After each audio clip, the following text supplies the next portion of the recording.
Bonsoir et bienvenue à vous en direct sur Public Sénat. Voici les titres de votre édition du 22h ce soir. Une succession d'interviews mais pas de débats ce soir entre François Hollande, Marine Le Pen, Nicolas Dupont-Aignan, Eva Joly et Philippe Poutou. Les 5 candidats à la présidentielle ont été interrogés à tour de rôle. Comment, comme le seront d'ailleurs demain les 5 candidats restants, dont Nicolas Sarkozy. Alors à 11 jours du premier tour, comment les favoris et les outsiders gèrent-ils ces derniers jours de campagne? Analyse et débat en présence de nombreux éditorialistes ce soir et débat politique à suivre entre la socialiste Marie-Noëlle Lienemann et l'UMP Franck Riester. Malgré une tentative de rebond, les craintes sur la zone euro restent vives. Elles sont amplifiées ce soir par l'aggravation du cas espagnol. Les mauvaises nouvelles venant de Madrid ont fait chuter les principales places financières. Et c'est dans ce contexte que la droite agite en France le spectre d'attaques spéculatives sur l'euro en cas de victoire de François Hollande. Analyse à suivre notre chroniqueur Jean-Louis Gombaud ce soir. Et puis comme chaque soir, notre série Route de campagne 2012 à la rencontre des Français. Étape ce soir à Berre-l'Étang dans les Bouches-du-Rhône où vous le verrez se joue l'avenir de l'industrie de raffinage. Nous serons sur place avec Julie Hulin tout à l'heure. Voilà pour le programme de votre 22h. Merci d'être en notre compagnie ce soir. Le nom de Raymond Aubrac, comme celui de sa femme Lucie, restera à jamais associé à la résistance et à l'histoire de France avec un grand H. Après son décès à l'âge de 97 ans, les hommages se sont succédés aujourd'hui de toutes parts pour saluer la mémoire de ce couple légendaire hors du commun qui aura consacré toute sa vie à l'engagement. Joachim Robb. Un résistant de la première heure. Dès l'automne 1940, Raymond Samuel, fils de commerçant juif, s'engage contre l'occupation allemande et découvre la clandestinité. J'avais dans la poche gauche des papiers de police allemande, dans la poche droite des papiers de police française. Il y avait des barrages sur les routes. Quand j'étais arrêté par les Allemands, je sortais les papiers français. Quand j'étais arrêté par les Français, je sortais les papiers allemands, avec chaque fois une petite hésitation. Dans quelle poche? Raymond Aubrac, son nom de guerre, devient l'un des chefs de la résistance en zone sud. Arrêté en juin 1943 en même temps que Jean Moulin, il sera très affecté qu'on l'ait, un temps, soupçonné d'avoir dénoncé l'émissaire de Gaulle. Il y a pu avoir des soupçons illégitimes sur des hommes très courageux et très propres comme Raymond Aubrac. C'est donc un homme qui incarne aussi une tragédie, et pas seulement l'héroïsme. L'héroïsme, celui aussi de sa femme, Lucie Aubrac. Quand Raymond est prisonnier de la Gestapo, elle, enceinte de 6 mois, organise une spectaculaire évasion. Après la libération, Raymond et Lucie Aubrac continueront de faire vivre l'esprit de la résistance auprès de collégiens et de lycéens. Il expliquait que ça valait le coup de se battre pour que le monde dans lequel on vive soit plus égalitaire. Droits de l'homme, des opprimés, paix au Moyen-Orient, Raymond Aubrac aura jusqu'au bout vécu dans l'engagement. Et puis notez-le, demain à 15h, vous pourrez suivre sur Public Sénat un documentaire consacré justement au parcours d'un juste Raymond Aubrac. Et lui est mort et presque au même âge, à 96 ans, Ahmed Ben Bella s'est éteint aujourd'hui. Il aura tout juste eu le temps de voir les 50 ans de la République algérienne, dont il fut d'ailleurs le premier président. Ce pionnier de la guerre d'indépendance avait accédé au pouvoir en 1962 avant d'être renversé en 1965 par l'un de ses compagnons et ministre de la Défense, c'était le colonel Ouari Boumedienne. Ben Bella est décédé à son domicile familial à Alger. Il présidait depuis 2007, je vous le rappelle, le groupe des sages de l'Union africaine chargé de la prévention et de la gestion des conflits en Afrique. Notre page politique à présent, ils n'ont pas dialogué ensemble ni débattu ce soir, mais ils ont été interviewés à tour de rôle. François Hollande, Marine Le Pen, Nicolas Dupont-Aignan, Eva Joly et Philippe Poutou sur France 2 ce soir dans la dernière ligne droite. Eh bien, les candidats ont fait la pédagogie de leur programme sans annonce nouvelle. Le résumé de la soirée avec Mounir Soussi. Pas de débat, mais un défilé de candidats. Une émission en forme de grand oral où chacun a 20 minutes pour convaincre. Une vitrine inespérée pour les candidats à la peine dans les sondages. Et c'est justement Nicolas Dupont-Aignan qui ouvre le bal. Le leader de Debout la République déplore l'absence de ses concurrents face à lui, notamment celle de Nicolas Sarkozy. Mais il a sa petite explication. Il a peur de la contradiction. C'est tellement simple d'amener des milliers de militants en payant les cars et les TGV au Bourget pour M. Hollande, à Villepinte pour M. Sarkozy. Nicolas Sarkozy et François Hollande ont refusé de débattre projet contre projet, ce qui donne cette formule hybride. Les candidats les moins célèbres ont une carte à jouer ce soir. Cette exposition est un moyen de révéler leur personnalité et de faire connaître leurs propositions. Pour les favoris, l'intérêt est plus limité. Ils sont déjà passés sur ce plateau et en l'absence de débat frontal, ils évitent surtout le risque de faire un faux pas en direct. Voilà, et demain, ce sera au tour des 5 autres candidats, soit Nicolas Sarkozy, Jean-Luc Mélenchon, Nathalie Arthaud, Jacques Cheminade et François Bayrou. Ils seront bien sûr interrogés dans les mêmes conditions.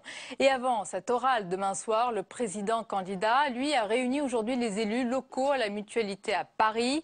Nicolas Sarkozy en a profité pour rappeler la nécessaire réduction des dépenses de la part des communes, des départements et des régions. Mais vous allez le voir, pas question cette fois-ci de pointer du doigt les collectivités lorsque dans la salle, justement, se trouvent les principaux concernés. Paul Bouffard. Ce devait être une réunion avec les élus locaux de la majorité. Au final, à la Mutualité, Nicolas Sarkozy est surtout venu chercher du soutien auprès de la plupart des cadres du parti. 11 jours avant le premier tour, il défend sa réforme des collectivités locales. Et le président candidat propose un pacte individuel de stabilité, un bonus-malus sur les dotations de l'État. Je propose des contrats individuels négociés entre le gouvernement et les plus grandes collectivités, celles au-dessus de 30 000 habitants, qui concentrent plus des 2/3 de la dépense locale. Pour récompenser quoi? Récompenser un comportement vertueux. Nicolas Sarkozy continue de cogner sur les collectivités locales et il en profite pour tacler la majorité sénatoriale hostile à sa réforme. J'ai vu que les sénateurs socialistes ont voté l'abrogation du conseil territorial, comme s'il n'y avait rien de plus urgent à faire que d'augmenter de 40% le nombre des élus régionaux et départementaux. Regardez la vérité en face. La vérité, mes chers amis, c'est que le redressement de nos comptes publics appelle non seulement un comportement irréprochable, mais des efforts partagés. À la Mutualité, une fois de plus, Nicolas Sarkozy tente de remobiliser les élus locaux. Au passage, il distribue tout de même un nouvel uppercut à François Hollande. Selon lui, cette campagne n'est pas faite pour les gens à la colonne vertébrale fragile. Et l'analyse politique du 22h avec de nombreux invités ce soir. Je vous les présente avec plaisir. Guy Konopnicki, bonsoir. Bienvenue à vous, éditorialiste à Marianne. Avec nous également Jean-Sébastien Ferjou, bonsoir. Directeur de la publication d'Atlantico.fr. Avec nous Jean-Daniel Lévy, bonsoir. Bonsoir. Vous êtes directeur du département politique opinion d'Aris Interactive. Et avec nous notre chroniqueur Jean-Louis Gombaud. Bonsoir Jean-Louis. Bonsoir Sonia. Alors messieurs, nous allons bien sûr analyser ensemble ce soir cette orale des 5 candidats sur le service public sur France 2. Demain, je le reprécise, ce sera autour des 5 autres prétendants à l'Élysée. Puis nous nous attarderons aussi sur les différentes stratégies dans cette dernière ligne droite, alors qu'il ne reste que 11 jours avant le premier tour de la présidentielle. D'abord, ce grand oral sur le principe, Guy Konopnicki. L'émission où seront présents en tous les cas demain, tous les candidats. C'est le symbole absolu de l'égalité des temps de parole à la seconde près. Est-ce que selon vous, cette obsession égalitaire, c'est une règle désuète ou est-ce qu'au contraire, c'est une bonne chose pour les petits candidats que l'on voit défiler ce soir? Alors, je crois que dans les derniers jours, c'est une règle normale et juste. C'est-à-dire que Dupont-Aignan, quand on l'a appelé petit candidat, il a dit vous êtes pour le rétablissement du suffrage censitaire. C'est-à-dire qu'il y a un moment, bien sûr que les candidats représentent des forces politiques représentées à l'Assemblée, au Sénat, et donc et que d'autres représentent. Mais il s'agit de l'élection présidentielle, nous sommes sous la Ve République, donc des hommes s'adressent, des hommes, des femmes, il y en a aussi, s'adressent aux électeurs, et il est tout à fait normal qu'à un moment, ils soient sur un temps d'égalité. On n'a pas voté une fois pour toutes qu'il y a 2 forces principales dans ce pays. Le Premier ministre François Fillon a regretté ce soir que le débat présidentiel soit, je cite, étouffé par ces règles d'équilibre de temps de parole qui empêchent de parler des vrais sujets. Est-ce que Jean-Sébastien Ferjou, ça pénalise bien les favoris ? Je ne sais pas si ça pénalise les favoris. Je ne suis pas sûr que ça avantage beaucoup les petits candidats, comme on dit d'ailleurs, parce que ça n'a pas l'air de beaucoup faire changer leur score. C'est assez représentatif d'un certain esprit français. Effectivement, on n'arrive pas à faire confiance aux gens. C'est pas comme s'il y avait on n'est plus au temps de l'ERTF. C'est pas comme s'il y avait une seule chaîne de télévision. En plus de ça, il y a quand même des règles de marché qui s'appliquent. Et si les candidats captent l'attention, ça fera de l'audience ou ça ferait de l'audience. Et donc, il y aurait aussi ce résultat-là. C'est comme la règle sur Twitter qui est en train de se y aura-t-il un site, quel qu'il soit, d'information ou autre, qui osera diffuser les résultats, les sondages de sortie des urnes avant l'heure officielle du résultat? Jusqu'à présent, c'est interdit par la loi. On voit bien que certains se posent la question et c'est un peu du même ordre parce que finalement, les partis, eux, ils ont à leur disposition des réseaux sociaux maintenant. Ils ont des tas d'adresses dans leurs fichiers. Et est-ce qu'eux, ils ne vont pas les utiliser, ces choses-là? Donc pourquoi finalement s'imposer des règles qui ne prennent plus en compte la réalité de... Parce qu'après tout, les gens n'ont qu'à être responsables. S'ils veulent aller voter, ils avaient qu'à se déplacer plus tôt. Ils n'ont pas besoin d'attendre qu'on leur dise « Allez-y, dépêche-toi parce que ton candidat va être éliminé ». Ils ont qu'à le faire par conviction. Jean-Louis Combeau. Simplement que ces candidats ont tous obtenu 500 signatures. Ils sont donc tous légitimes. Bien sûr. Donc il y a une légitimité constitutionnelle de ces gens-là. Si évidemment chacun pouvait être candidat comme ça spontanément, bah évidemment le temps de parole égal, qui est d'ailleurs fictif parce que ça ne s'applique pas exactement partout, n'aurait pas grand sens. Mais là, le fait qu'ils soient légitimes, ça implique qu'ils aient un temps de parole égal. Cela dit, aujourd'hui, là pour l'instant, on a écouté 3 candidats. Je suis convaincu que celui qui a retenu le plus d'attention sur le même temps de parole, je dirais la productivité par minute, c'est évidemment François Hollande, parce que automatiquement, il a été certainement écouté avec plus d'attention que ne l'a été Madame Joly. Même si vous allez nous le dire tout à l'heure, il n'y a pas eu beaucoup d'annonces. Jean-Daniel Lévy, est-ce que ces prestations ce soir peuvent faire décoller ce qu'on appelle les petits candidats? C'est pas péjoratif, c'est en fonction aussi des intentions de vote. Est-ce qu'il peut y avoir un coup d'éclat ce soir qui les ferait porter dans l'opinion, dans les intentions de vote? Regardons vers le passé et voyons si par le passé il y a déjà eu la capacité du candidat de pouvoir, si ce n'est renverser la table, en tout cas progresser. C'était le cas au cours de la campagne officielle de 2002, où Olivier Besancenot, par exemple, est arrivé, il était complètement inconnu de la part des Français et il a gagné semaine après semaine un demi-point d'intention de vote pour arriver à 4,5, on s'en rappelle. Donc la campagne officielle a permis aux Français de découvrir un candidat. Et même plus récemment, lorsqu'il y avait eu la primaire socialiste, on se rappelle que Arnaud Montebourg était considéré à l'époque comme un petit candidat, entre guillemets, au même niveau d'ailleurs que M. Baillet, voire Manuel Valls, et qu'au final, il a obtenu 17% du suffrage des électeurs qui se sont déplacés, avec une vraie progression.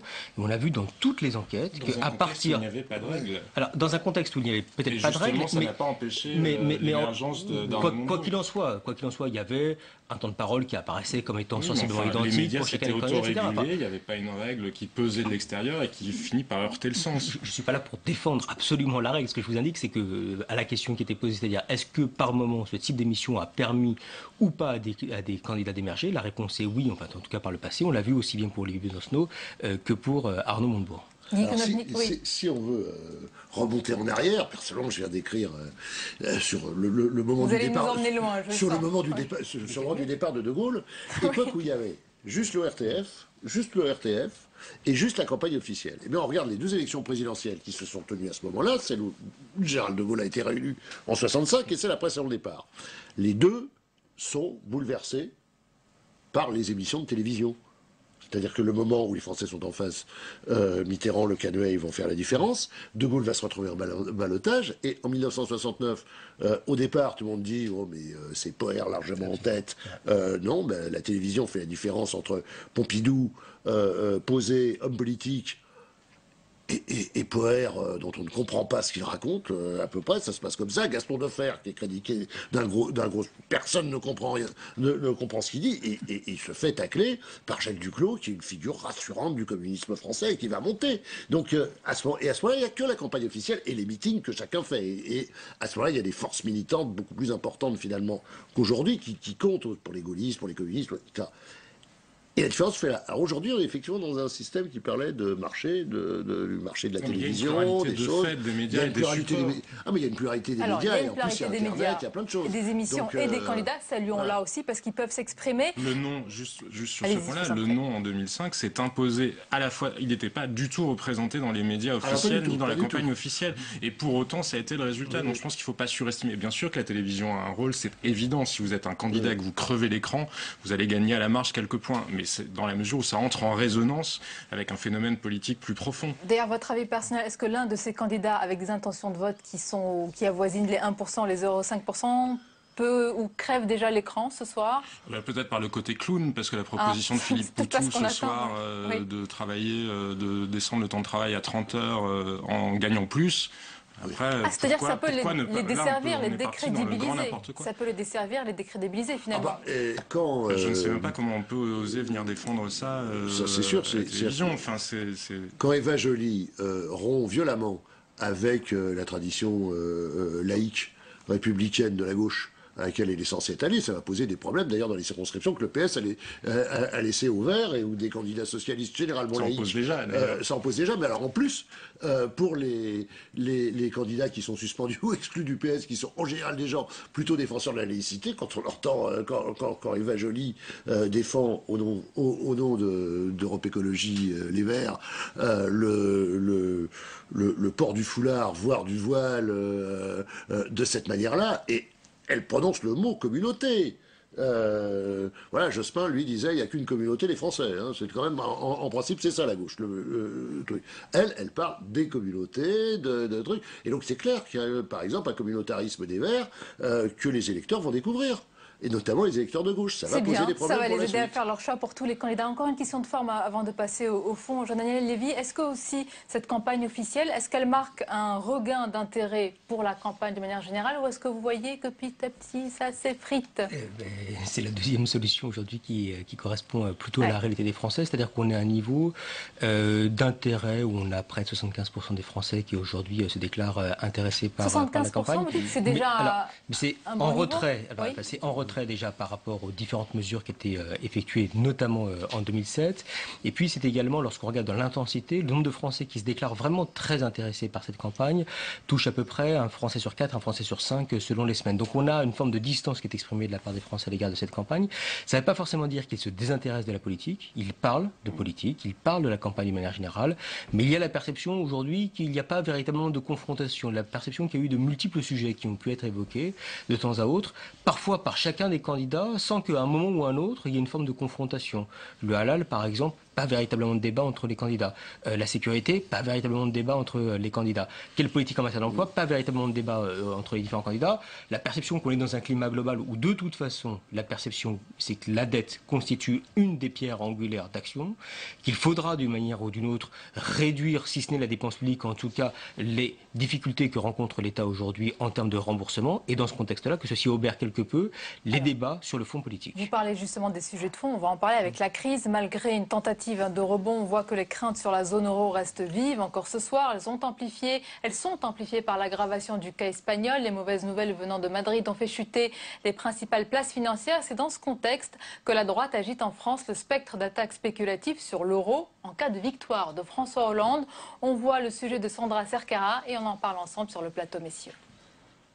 C'est le nouvel angle d'attaque de l'UMP. Si François Hollande arrive à l'Elysée, la crise financière reprendra de plus belle. Parce que pour le gouvernement, ne pas tenir les engagements du pacte de stabilité avec zéro déficit dans 4 ans fait courir un risque à la France. Repousser ces engagements, dire qu'on ne les respectera pas, c'est totalement irresponsable et ce serait de nature à créer une grave crise de confiance en Europe au détriment de la France. Le résultat de l'année 2011 est plus favorable que prévu. Par rapport aux 5,7% du PIB qui était anticipé il y a encore quelques semaines, nous arrivons à 5,2. La différence est de 10 milliards d'euros. Le candidat socialiste mise sur un retour à l'équilibre en 2017. Alors que le pacte de stabilité table sur 2016, le programme de Nicolas Sarkozy aussi. C'est trop facile d'instrumenter la dette française en défaveur du candidat François Hollande. C'est le président sortant qui est responsable de ce qui pourrait être une attaque. Le manque de crédibilité, il est dans son camp. C'est la Commission européenne qui jugera de la fiabilité du plan de stabilité. Elle risque surtout de considérer la prévision de croissance à 1,75% pour 2013 trop élevée et de demander des efforts supplémentaires à la France. Cette demande en juin s'adressera au futur chef de l'État. Voilà, vous l'avez vu, la droite qui agite le spectre d'attaques spéculatives sur l'euro. Si François Hollande gagne, prédire le pire si la gauche arrive au pouvoir, Jean-Luc Gombault? Moi, je m'interroge sur deux choses. D'abord, la vérité, la véracité du propos et la portée politique du propos. Est-ce que véritablement ça peut faire changer d'avis un nombre significatif de personnes sur les gens qui ont décidé de voter Hollande, voire Mélenchon, en disant attention, attention, je ne crois pas. Maintenant, la vérité, ce qui est plus important... Est-ce qu'il y a un antécédent, si je peux me permettre, c'était la perte du triple A. Si François Hollande arrivait au pouvoir, on allait le perdre, mais on l'a déjà perdu. Il était perdu. Donc on peut dire que on peut aller au double A maintenant. On pourrait toujours dire la chose au lieu de simplement à A+. Mais enfin bon, peu importe. Peu importe. Enfin, c'est une impression.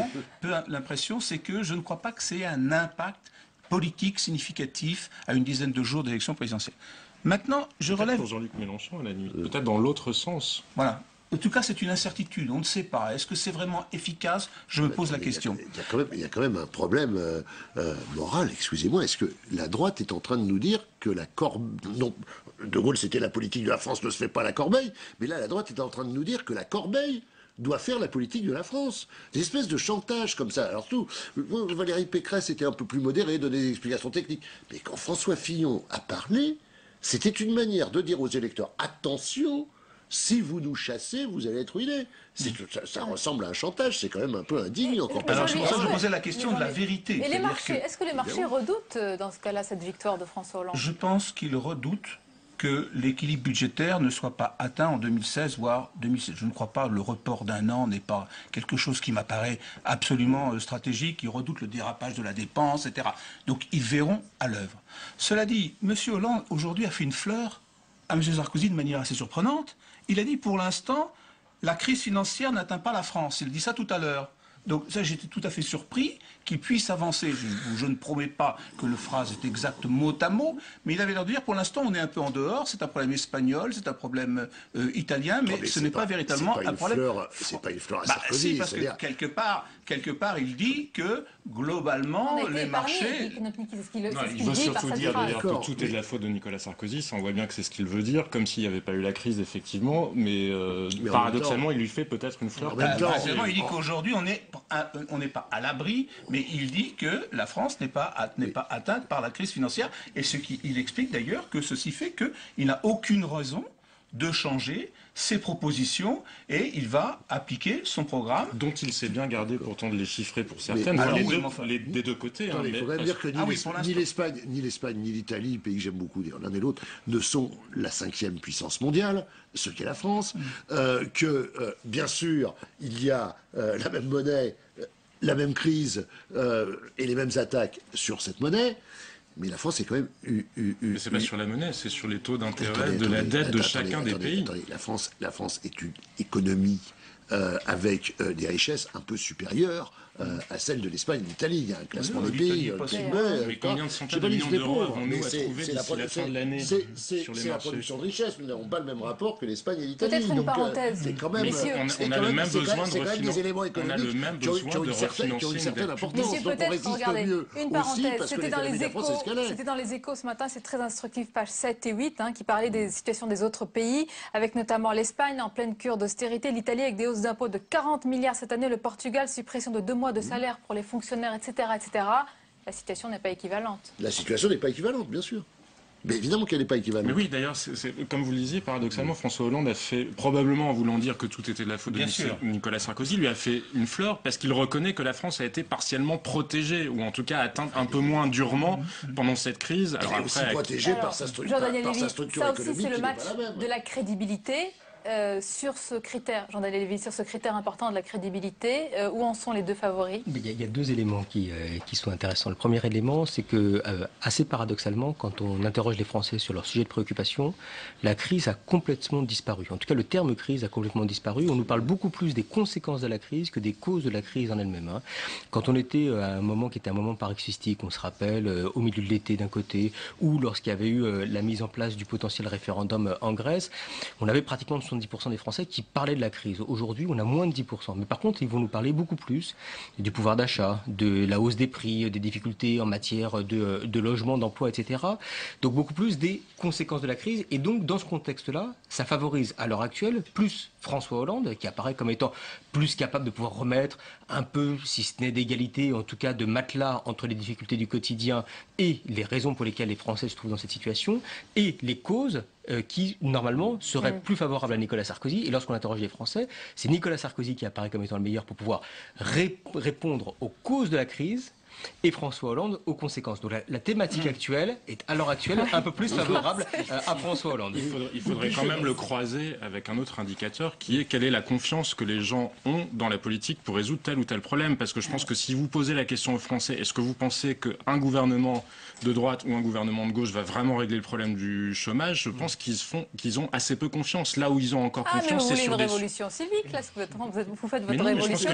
Non, mais je pense qu'il y a un bon sens populaire et que les gens, et c'est ce qu'on voit dans les enquêtes d'opinion aussi, ont confiance dans les gouvernements, sur des enjeux beaucoup plus concrets, comme la santé, comme l'éducation, sur la formation professionnelle, parce qu'ils pensent que c'est encore des enjeux sur lesquels les gouvernements ont une influence. Ça explique pour partie aujourd'hui le score dans le cadre des intentions de vote dont est crédité François Hollande, plus que d'ailleurs que Nicolas Sarkozy, notamment dans le cas du deuxième tour, parce qu'il y a la perception que cette crise, certes, existe, mais on revient pour partie à la normale. On revient pour partie à une situation qui est une situation dont les Français ont le sentiment qu'ils ont connue, en tout cas en France, depuis quasiment le début des années 90, c'est-à-dire une tension sur le marché de l'emploi, sur le logement, sur le salaire, sur le pouvoir d'achat. Et donc la situation n'apparaît pas comme étant si exceptionnelle que cela en France. Maintenant, avoir votre avis, oui, je vous laisse et je vous pose ma question juste après. Paradoxalement, le mot crise effraie beaucoup moins les gens qu'autrefois. On emploie le mot crise depuis 1973, premier choc pétrolier. Ce qui veut dire que les Français de 40 ans et moins, ce qui est une grosse partie du corps électoral, ont toujours entendu le mot crise. Vous croyez? Mais certains le ressentent. Excusez-moi. Attendez, Vive la crise, l'émission entre l'entendre et le sentir, le ressentir. Donc ça, je pense que les Français perçoivent tout à fait, au contraire, l'ampleur de la crise dans laquelle ils l'aperçoivent dans leur vit, quotidien, pardonnez-moi. Et qui perçoivent, pas seulement ça, ils perçoivent le décrochage que l'Europe est en train de vivre et que la France est en train de vivre. Et ils sont en train de... On est dans une espèce de gueule de bois, de dépression française, où dans le roman national, on a raconté pendant des années qu'on était encore une grande puissance. Ils voient bien qu'il y a la Chine, voilà la preuve, on parle de la crise ce soir. Je pense que la gravité de la crise, ils en sont plus que convaincus. Jean-Louis, disons qu'ils sont convaincus, parce que je reviens sur ce que dit Lévi tout à l'heure, c'est que parle plus des conséquences que des causes. Et évidemment, en fin de compte, on vit en un peu plus difficile ce qu'il y avait il y a 10 ans. En gros, c'est ça. Donc évidemment, il nous manque un débat sur les causes. Messieurs, et c'est ça la grande question. Et que cette présidentielle n'a pas permis d'avancer. La dernière ligne droite donc, de cette campagne, il nous reste 11 jours. Les sondages se ressemblent malgré tout des différents instituts. Pour le premier tour, ça se joue mano-mano. Et pour le second tour, ça semble figé dans le marbre. Parce que vous croyez qu'il peut y avoir encore des rebondissements, des surprises? Guy Konopnicki, c'est un tour de table. En quelques mots, en un mot, si c'est possible. Les pronostics, je les garde pour les PMU, pour le PMU du vendredi 13, il paraît que ça vaut le coup. Mais, je vous inviterai ce jour-là. Je ne crois pas à un changement spectaculaire d'ici au premier tour et même d'ici au second tour par rapport aux prévisions d'aujourd'hui. Maintenant, l'imprévisible s'est déjà invité dans les campagnes électorales. Je constate que le président de la République essaye d'inviter l'imprévisible, y compris sur le tour de table. Des faits divers. Allez, en un mot, Jean-Daniel Lévy.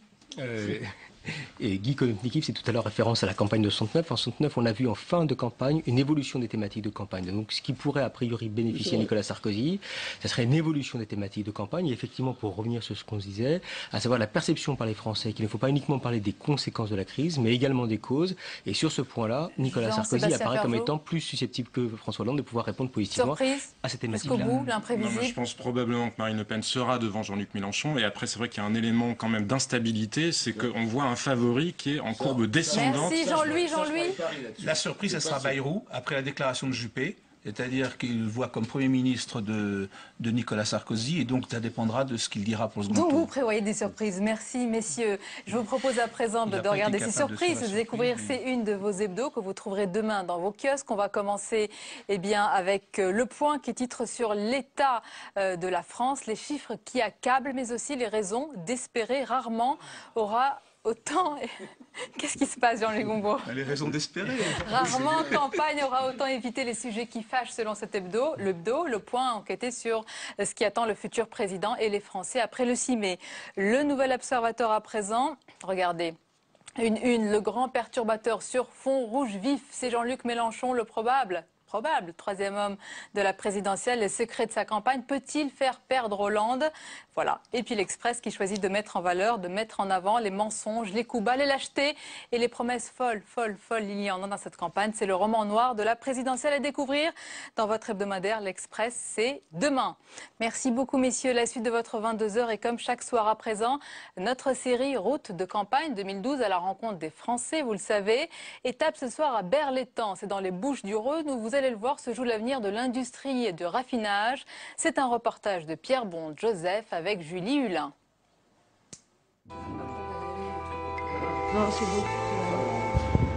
Depuis qu'il sait que son usine va fermer, le café du matin paraît plus amer. C'est triste, quoi. Les gens se demandent tous ce qu'ils vont devenir, donc c'est pas super, quoi. En 28 ans de vie professionnelle, Stéphane n'a jamais connu le chômage. C'est quelqu'un qui a toujours été actif et qui a toujours beaucoup aimé son travail et tout, qui s'est toujours donné vraiment à fond dans son travail. Donc je pense que franchement, le chômage, il aurait du mal à le vivre. Allez, à ce soir, bye. Seul espoir, l'arrivée d'un repreneur d'ici l'été. En attendant le miracle, Stéphane se rend à son travail presque comme d'habitude. En face, c'est la raffinerie qui est à l'arrêt depuis le 4 janvier. Donc plus de fumée, plus rien, voilà. Au total, 363 emplois sont menacés, plus du triple en comptant les sous-traitants. Les allers-retours au ministère de l'économie n'ont pour l'instant rien donné. On aurait besoin d'une vraie politique industrielle pour relancer un peu tout ce qui est la raffinerie en France. Je ne veux pas que ça soit un désert, qu'on soit simplement un parc de tourisme où les Japonais ou les pays asiatiques, les pays riches viendront nous visiter et qu'on se promènera avec un béret et une baguette sous le bras. Donc. Résolu à inverser le cours des choses, comme chez Sifrance, les syndicats cherchent de leur côté un repreneur. Il était intéressé, mais sous la condition qu'il y ait aussi le Vapocracor. La semaine passée, un groupe suisse a jeté l'éponge. Aujourd'hui, l'espoir vient de Libye. L'espoir s'amenuise et au courant de l'été, ça sera trop tard. Le personnel va commencer à partir dans le cadre du plan social. Vendre une raffinerie, c'est déjà difficile. Vendre une raffinerie sans son personnel d'exploitation, c'est une tâche quasiment impossible. Eva Joly, Jean-Luc Mélenchon, François Hollande se sont déplacés pour exprimer leur solidarité avec les salariés. À moins de 15 jours du premier tour de l'élection présidentielle, Nicolas Sarkozy, lui, n'a pas encore fait le voyage. Duplex avec Julie Hulin qui se trouve avec le porte-parole justement de l'intersyndicale de la raffinerie Lyon Diesel-Basel dont on a beaucoup entendu parler récemment dans l'actualité et dont malheureusement les emplois sont menacés. Où en est-on aujourd'hui, Julie? Est-ce qu'il y a de l'espoir? Alors de l'espoir un peu, on va le voir. Alors nous sommes en effet ce soir avec Patrick Surka, le représentant de l'intersyndicale, le porte-parole. Monsieur Surka, bonsoir. Bonsoir. Alors on l'a vu dans le reportage, les salariés de la raffinerie doutent des politiques et pourtant vous, aujourd'hui, vous attendez un geste fort de Nicolas Sarkozy. Oui, je crois que je voudrais en profiter ce soir pour demander de façon très formelle et très solennelle de la part de l'intersyndicale, mais aussi de la part des 1200 salariés qui travaillent sur ce site, que M. Sarkozy, président de la République, aujourd'hui intervienne auprès des autorités libyennes, mais également auprès de la compagnie pétrolière libyenne, pour qu'enfin des discussions puissent être entamées le plus rapidement possible entre LBI et cette société. Un geste fort, ça voudrait dire quoi de la part de ce président ? Je crois que compte tenu de ce qui s'est passé en Libye, compte tenu des efforts faits par la France pendant ce conflit, je pense qu'il serait tout à fait normal et logique et voire indroit que Nicolas Sarkozy, en tant que président de la République, demande en retour un effort de la part de cette compagnie pétrolière libyenne afin qu'on puisse résoudre notre problème ici localement. Nous sommes à 11 jours du premier tour de la présidentielle. Est-ce qu'il n'est pas un peu tard pour vous et pour les 360 salariés de cette raffinerie ? J'aurais tendance à dire qu'il n'est jamais trop tard. Ceci dit, c'est M. Sarkozy est malheureusement le seul candidat qui n'est pas venu ici sur site discuter avec nous pour voir quel était réellement notre problème. Mais je crois qu'aujourd'hui, il a encore une chance d'intervenir et de faire en sorte que les 1200 salariés que représente ce site puissent enfin avoir un avenir beaucoup plus serein. Monsieur Surka, merci et bonne continuation. Merci beaucoup. Merci à vous, Julie Hulin. On a bien sûr entendu cet appel ce soir. Nos invités politiques sont sur notre plateau. Marie-Noëlle Lienemann, bonsoir et bienvenue à vous, sénatrice socialiste de Paris, ancienne ministre et représentante de l'aile gauche du PS. Avec nous également Franck Riester, bonsoir. Bonsoir. Député UMP de Seine-et-Marne et membre de la cellule riposte de l'UMP. Peut-être une première réaction. On vient d'entendre un porte-parole de l'intersyndicale d'une raffinerie touchée avec des emplois qui sont menacés, qui a lancé un appel ce soir à 11 jours de la présidentielle. C'est un appel évidemment que vous entendez, qui peut être suivi d'actes, de faits? Oui, bien sûr. Vous savez que Nicolas Sarkozy est toujours très mobilisé pour les entreprises françaises. Il l'a montré avec Florange, il l'a montré avec Petroplus, il l'a montré avec le Jabi, il l'a montré avec la politique qu'il mène pour favoriser le développement de nos industries. C'est la modernisation de la taxe professionnelle pour faire en sorte que les investissements soient moins pénalisés. C'est les décisions qui ont été prises pour baisser le coût du travail en baissant les charges patronales sur les entreprises, en le compensant par la TVA, c'est-à-dire faire en sorte que notre protection sociale ne soit plus uniquement financée par le travail, mais aussi par la consommation. C'est tout ce qui a été fait en matière de recherche et développement, le triplement du crédit impôt recherche, la réforme des universités. Oui. Donc c'est une politique. Oui, mais c'est important parce qu'il y a le conjoncturel. Comment on fait pour aider, par exemple, ces salariés de cette entreprise à trouver des solutions à leurs problèmes. Et puis il y a les grandes réformes de fond pour faire en sorte que notre pays soit plus compétitif dans la compétition mondiale. Marie-Noëlle Lienemann, ce salarié, cet industriel, cet ouvrier a parlé, enfin a interpellé Nicolas Sarkozy. Il aurait pu le faire aussi avec d'autres candidats, notamment le candidat socialiste François Hollande. François Hollande, enfin les socialistes ont été sur le site, ont discuté avec l'intersyndicale. Manifestement, il y a urgence à discuter avec la Libye. Je pense quand même que le président de la République française, au regard des relations nouvelles qui sont nouées en Libye, devrait être en situation de promouvoir ce dialogue et de trouver une solution commune. Évidemment, hélas, François Hollande n'est pas encore président de la République et ne peut que soutenir la volonté des salariés de trouver une solution. En revanche, je pense que Nicolas Sarkozy a une légère tendance à avoir du mal de plus en plus à aller dans les entreprises, et d'ailleurs sur le terrain en général, parce que les promesses qui ont été faites ont souvent été peu suivies des faits. On peut donner évidemment l'exemple positif de Le Jabi, mais quand on voit ce qui se passe avec Arcelor et toute la sidérurgie, on mesure qu'il est de moins en moins crédible dans ses promesses. 700 000 emplois industriels, là il y a urgence, il y a quand même 1000 et quelques emplois. Là il faut que toute la France se mobilise pour que cette raffinerie continue. Donc, on peut voir qu'effectivement, sur le Jabi, sur Petroplus, sur Florange, il a été efficace. Et moi, sur Florange, je trouvais qu'il avait été efficace. Oui, il a été efficace, oui, bien sûr. C'est pas l'avis des salariés. Oui, bah si, les salariés sont conscients de ce qu'a fait Nicolas Sarkozy pour Florange. Et deuxièmement, il a une stratégie économique et sociale.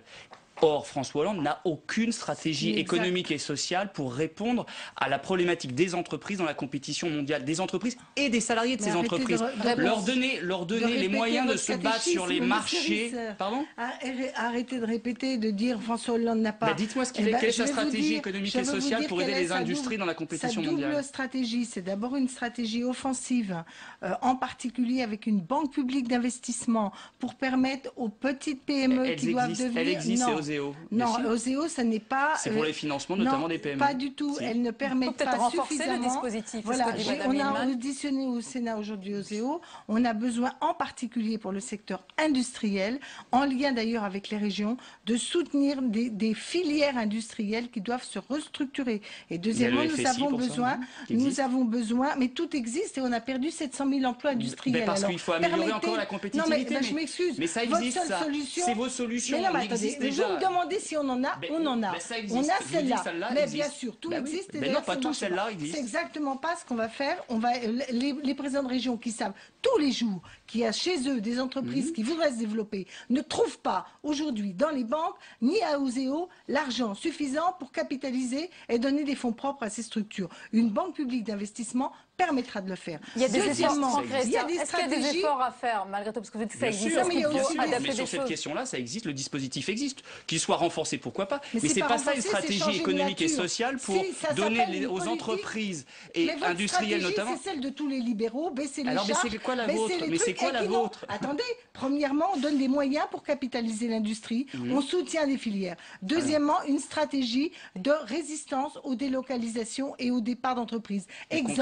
Par exemple, licenciement économique, quand on a des entreprises qui licencient ou qui ferment pour des raisons de délocalisation, nous voulons permettre aux salariés de s'opposer à ces licenciements économiques et nous disons que s'il y a un repreneur, il y a obligation de reprise. Or, vous savez qu'on a perdu beaucoup d'emplois industriels. Ça va permettre aux entreprises d'être plus compétitives dans la compétition mondiale. Je vais vous donner des exemples. Il y a de très nombreuses entreprises qui ont fermé, qui étaient rentables, qui étaient même dans leur secteur souvent assez en pointe avec des brevets et des marques. Mais pour délocaliser, pour aller vers l'Est de l'Europe ou pour aller dans le tiers-monde, où il y avait un profit supérieur, alors même on voulait fermer l'entreprise pour récupérer les brevets, les marques et pour justement faire du dumping social. Nous disons, ces entreprises, quand il y a reprise, soit par les salariés, soit par d'autres, nous sommes en situation de pouvoir imposer que l'entreprise ne parte pas. Oui, d'accord, mais ça ne résout en rien la question de la compétitivité de ces entreprises et ça leur donnera aucun moyen de se défendre. Mais non, elles sont pas compétitives. Mais celles qui ferment ne sont pas toutes compétitives. Mais je vois que j'ai touché un point qui vous est sensible. Vous n'avez pas de stratégie économique et sociale pour faire en sorte que les salariés... Vous ne vous rendez pas compte de ce qui se passe dans ce pays. En tous les cas, vous ne vous rendez pas compte les téléspectateurs se sont rendus compte que ce sont deux visions de la compétitivité de l'économie importante. Je voudrais revenir aussi à l'actualité ce soir, si vous le permettez, puisque ce sont 5 candidats, dont le vôtre, Marine-Noëlle Lienemann, François Hollande, qui se sont exprimés sur le service public. France 2, avec des temps de parole respectés à la seconde près. Sur le principe, je vous pose quand même la question, parce que beaucoup de politiques se sont exprimés. Est-ce que c'est une bonne chose, cet égalitarisme, Marine-Noëlle Lienemann? Écoutez, moi je ne suis pas du genre à contester les règles du jeu quand elles sont établies. C'est pas au moment où elles sont établies.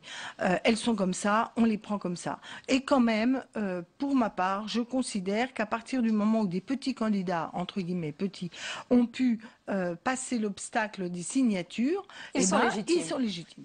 Bah, écoutez, c'est toujours compliqué de discuter une règle quand elle est en cours d'être appliquée, mais je pense sincèrement qu'il faudra, après les élections, qu'on réfléchisse entre les responsables politiques... C'est la même petite musique à gauche, d'ailleurs. Non, bah, c'est pas ce qui vient d'être dit. Le Conseil constitutionnel et le CSA pour voir de quelle manière on peut aménager les choses. Parce que franchement, cette égalité du temps de parole, et je comprends et je partage l'idée de dire qu'il faut que les petits candidats aient aussi la possibilité de s'exprimer, mais enfin franchement que M. Cheminade et ses soutiens aient le même temps de parole que M. Hollande et ses soutiens et M. Sarkozy et ses soutiens. Sous De Gaulle.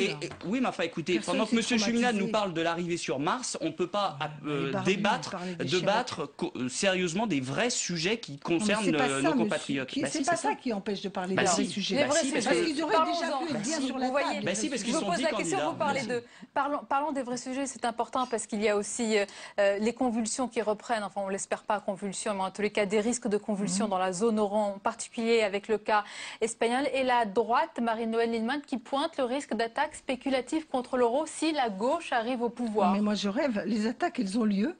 Et on nous dit, pas sur l'euro, il n'y a pas l'euro France et puis l'euro, etc. C'est l'euro.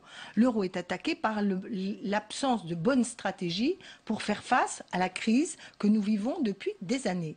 Qu'est-ce qui se passe? On est en train de vivre un temps qui était hélas prévisible. La stratégie Merkel-Sarkozy de l'austérité généralisée sans stratégie de croissance montre que partout où les purges ont lieu, les solutions n'apparaissent pas et que les déficits se creusent.